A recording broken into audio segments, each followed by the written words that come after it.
آج کل پاکستان اور افغانستان کے درمیان کشیدگی بڑھتی جا رہی ہے۔ حال ہی میں پاکستان نے افغانستان کی سرزمین پر ایئر اسٹرائکس کی ہیں to target T T P base camp, اور اس کے جواب میں افغانستان نے پاکستان کو ریٹیلیشن کی دھمکی دی ہے۔ دوستو، یہ صرف الفاظوں کی جنگ نہیں ہے بلکہ یہ ایک سیریس جیو پولیٹیکل کانفلکٹ ہے، اور یہ کانفلکٹ نہ صرف دو ممالک کو بلکہ پورے خطے کو افیکٹ کر رہا ہے۔ اب یہاں پر اہم پوائنٹ یہ ہے کہ آخر یہ سب کیوں ہو رہا ہے؟ کیا یہ کشیدگی اور نفرت اچانک شروع ہوئی یا پھر اس کے پیچھے ایک پرانی کہانی ہے؟ آج کی اس ویڈیو میں ہم بات کریں گے کہ آخر یہ معاملہ کہاں سے شروع ہوا اور کیسے یہ حل ہونے کی بجائے دن بدن بگڑتا جا رہا ہے۔ تو چلیے اس مسئلے کی گہرائیوں میں جھانکتے ہیں اور سمجھنے کی کوشش کرتے ہیں کہ آخر یہ کانفلکٹ کب اور کیسے شروع ہوا۔ سال 1893 جب برے صغیر میں برٹش امپائر کا راج تھا اور افغانستان کے اندر راج تھا امیر عبد الرحمن خان کا، اس وقت کے برٹش ریپرزینٹیٹیو مورٹیمر ڈیورینڈ اور امیر عبد الرحمن خان کے درمیان ایک ایگریمنٹ ہوا۔ اس ایگریمنٹ میں برٹش انڈیا اور افغانستان کے درمیان ایک باؤنڈری ڈیفائن کی گئی جس کو ڈیورنڈ لائن کا نام دیا گیا۔ ڈیورنڈ لائن کا مقصد تھا برٹش انڈیا اور افغانستان کو سیپریٹ کرنا، کیونکہ برٹش کو یہ ڈر تھا کہ رشیا افغانستان کے تھرو ساؤتھ ایشیا میں اپنی پریزنس بڑھا سکتا ہے۔ اور دوستو، یہی وہ لائن ہے جو کہ پاکستان اور افغانستان کے درمیان بڑھتی کشیدگی کی وجوہات میں سے ایک ہے۔ اگر ہم میپ پر دیکھیں تو یہ وہ پورا علاقہ ہے جہاں پر پشتون لوگ آباد تھے۔ ان کی ثقافت، رسم و رواج اور رہن سہن ایک ہی تھا، لیکن ڈیورنڈ لائن نے ان پشتون ٹرائبس کو دو حصوں میں تقسیم کر دیا۔ برٹش جب برے صغیر سے گئے تو انہوں نے جاتے جاتے کچھ ایسے کام کیے جن کی وجہ سے آج تک اس خطے میں امن نہیں آیا، اب چاہے وہ مسئلہ ڈیورنڈ لائن کا ہو یا پھر کشمیر کا مسئلہ ہو۔ امیر عبد الرحمن خان کی آٹو بایوگرافی کو دیکھیں تو انہوں نے ڈیورنڈ لائن ایگریمنٹ کو کبھی تسلیم نہیں کیا۔ انہوں نے لکھا کہ انہوں نے یہ معاہدہ مجبوراً اپنے تخت کو بچانے اور برٹش امپائر جیسی بڑی سپر پاور سے ٹکر نہ لینے کی وجہ سے مجبوری میں کیا۔ اس کے علاوہ امیر عبد الرحمن خان کے بعد آنے والے کسی بھی افغان رولر نے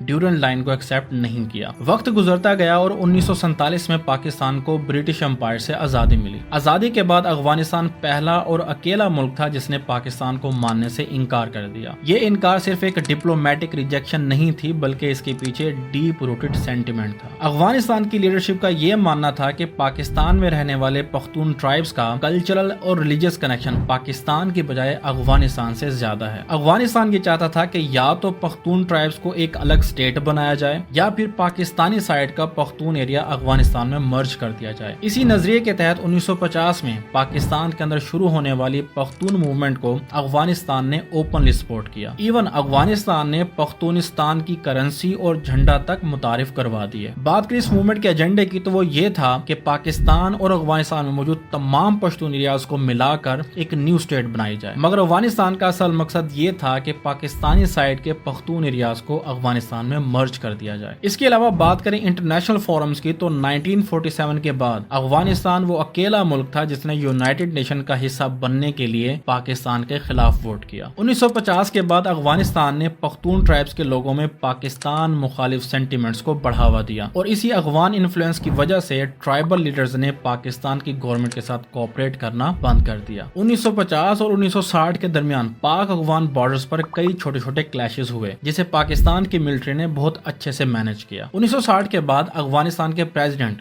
داؤد خان نے پختون موومنٹ کو اگریسیولی پروموٹ کرنا شروع کر دیا، لیکن پاکستان نے ان ایریاز میں ڈیولپمنٹ پروجیکٹس کے تھرو اس اگریشن کو کم کیا، جیسے کہ ایجوکیشنل انفراسٹرکچر کو بلڈ کرنا، health services like clinics and hospitals بنانا، road network and connectivity جس میں ٹرائبل اور سیٹلڈ ایریاز کے درمیان کمیونیکیشن اور ٹریڈ کو امپروو کرنے کے لیے سڑکیں بنانا۔ اس کے علاوہ اکنامک انیشیٹیوز جس میں ٹرائبل ایریاز کے لوگوں کو اسمال بزنس اور ٹریڈ سٹارٹ کرنے کے لیے فائنینشیل انسینٹیوز دیے گئے۔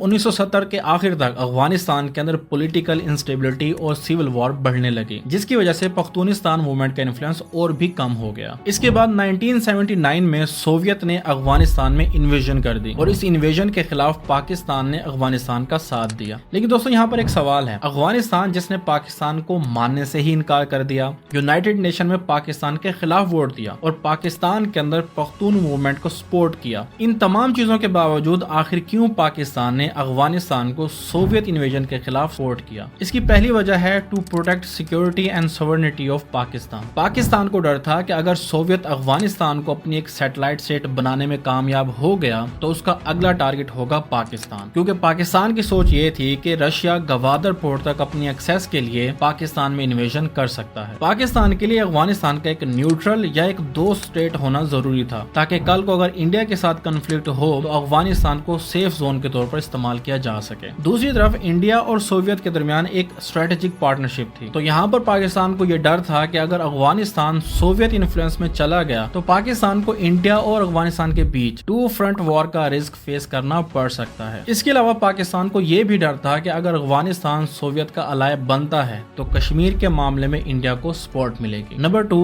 جہاد آئیڈیالوجی۔ جنرل ضیاء الحق نے افغان ریزسٹنس کو ایک اسلامک جہاد کے طور پر پورٹرے کیا اور پاکستانی عوام اور انٹرنیشنل مسلم ورلڈ اسی آئیڈیالوجی کے تھرو ہی موبلائز ہوئی۔ پاکستان نے اس وار کو اسلامک ورلڈ کے نظریے سے دیکھا اور افغان مجاہدین کی مدد کرنا ایک ریلیجیس ڈیوٹی کے طور پر لیا۔ نمبر 3، امریکہ اور ویسٹرن پاورز کے ساتھ پارٹنرشپ۔ 1980 میں امریکہ اور سوویت اپنی کولڈ وار کے کروشل فیز میں تھے۔ پاکستان نے سوویت کی بجائے امریکہ کو چنا اور اسی وار کے دوران پاکستان کو امریکہ کی طرف سے بلینز آف ڈالرز کی ملٹری اور فائنینشیل اسسٹنس ملی، جس کی وجہ سے پاکستان کی اسٹرگلنگ اکانومی کو ریلیف ملا۔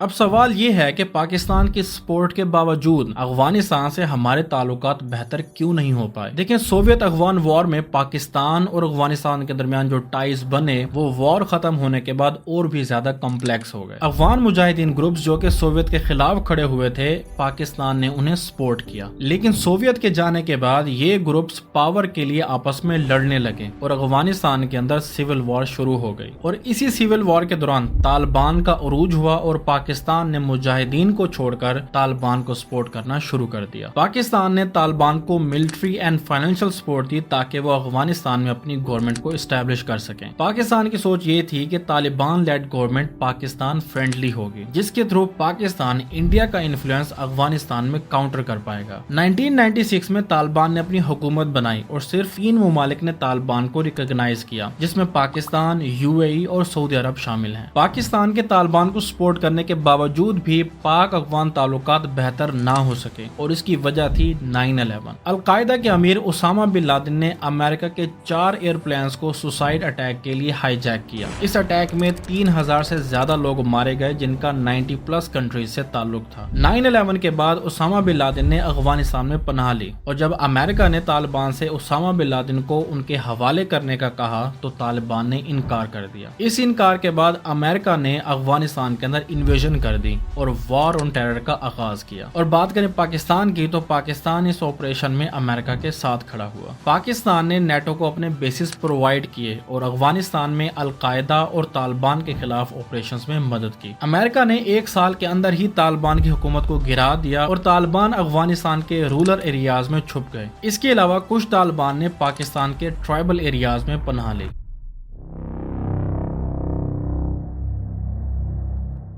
2001 میں طالبان کو بھگانے کے بعد امریکہ نے حامد کرزئی کو افغانستان کا پریزیڈنٹ بنایا۔ دوسری طرف 2001 کے بعد انڈیا نے افغانستان کے اندر اپنے ریلیشنز بلڈ کرنا شروع کر دیے۔ انڈیا نے افغانستان کے اندر diplomatic missions and major investments شروع کر دی۔ انڈیا نے پبلک ہیلتھ کے لیے افغانستان کے اندر ہاسپٹلز بنوائے، روڈ کنسٹرکشنز کی، ٹرانسپورٹ اینڈ ٹیلی کمیونیکیشن میں ہیلپ کی اینڈ اس کے علاوہ ڈیمز بنا کر دیے۔ انڈیا اور افغانستان کے تعلقات بڑھتے دیکھ کر پاکستان کو یہ لگا کہ انڈیا افغانستان کو پاکستان کے خلاف استعمال کر سکتا ہے، تو افغانستان میں اپنا انفلوئنس برقرار رکھنے کے لیے پاکستان نے خفیہ طور پر طالبان کو سپورٹ کرنا شروع کر دیا اور ہماری انہی ایکٹیویٹیز کی وجہ سے ہمارے اوپر ڈبل گیم کے الزامات لگائے گئے اور ہم نے افغانستان اور ویسٹرن کنٹریز دونوں کا ہی ٹرسٹ کھو دیا۔ طالبان ہم سے نفرت کرتے ہیں کیونکہ ہم نے امریکہ کا ساتھ دیا تھا ان کی حکومت گرانے کے لیے، اور ویسٹرن کنٹریز یہ سمجھتی ہیں کہ ہم نے طالبان کو سیکرٹلی سپورٹ کیا امریکہ کے خلاف۔ تھا۔ جب امریکہ نے 2001 میں طالبان کو ہرایا تو کچھ طالبان پاکستان کے ٹرائبل ایریاز میں چھپ گئے۔ انہی طالبان نے آگے جا کر ایک پاکستان مخالف ملیٹنٹ گروپ بنایا جس کا نام تھا تحریک طالبان پاکستان یعنی TTP۔ یہ ایک ایکسٹریمسٹ گروپ تھا جو کہ پاکستان مخالف ایجنڈے پر کام کر رہا تھا۔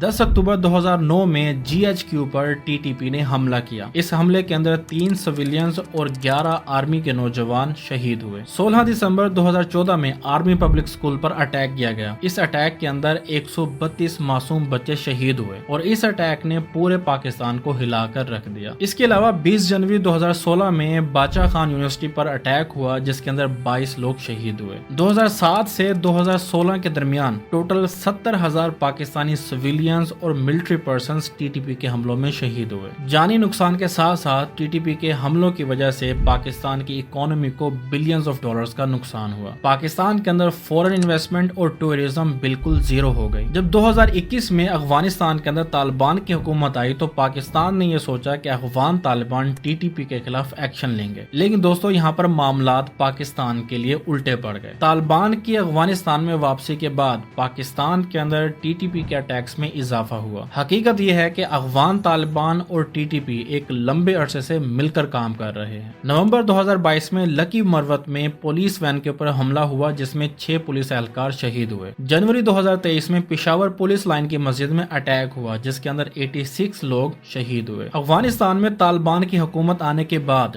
TTP نے افغانستان کو اپنی بیس کے طور پر استعمال کیا۔ TTP کے لیڈرز اور فائٹرز نے افغانستان میں پناہ لے رکھی ہے اور وہیں سے پاکستان کے خلاف آپریشنز چلا رہے ہیں۔ افغان طالبان کا کلیم یہ ہے کہ وہ اپنی سرزمین کو کسی بھی کنٹری کے خلاف استعمال نہیں ہونے دیں گے، جبکہ حقیقت یہ ہے کہ پاکستان کے بار بار کہنے کے باوجود افغان طالبان TTP کے اگینسٹ کوئی بھی سٹیپ نہیں لے رہے۔ TTP کو افغان طالبان کی مکمل سپورٹ حاصل ہے اور اسی سپورٹ کے ساتھ وہ پاکستان کے اندر اٹیکس کر رہے ہیں۔ افغان طالبان کے اس نان سیریس بیہیویئر کی وجہ سے پاکستان مجبوراً افغانستان کے اندر ایئر سٹرائکس کر رہا ہے to target TTP base camps, جس کی وجہ سے دونوں ممالک میں کشیدگی بڑھتی جا رہی ہے۔ یاد رہے کہ جب اسامہ بن لادن نے 9/11 کیا اور امریکہ نے طالبان کو کہا کہ اسامہ کو حوالے کرو تو طالبان امریکہ کے اگینسٹ کھڑے ہو گئے۔ تو کیا اب طالبان TTP پر قابو پائیں گے یا پھر ہسٹری اپنے آپ کو رپیٹ کرے گی اور طالبان پاکستان کو نظر انداز کرتے ہوئے TTP کو سپورٹ کریں گے؟ آپ کی کیا رائے ہے؟ اپنی قیمتی رائے کا اظہار کامنٹ باکس میں لازمی کیجیے گا۔ ملتے ہیں نیکسٹ ویڈیو میں، اپنا بہت سا خیال رکھیے گا۔ اللہ حافظ۔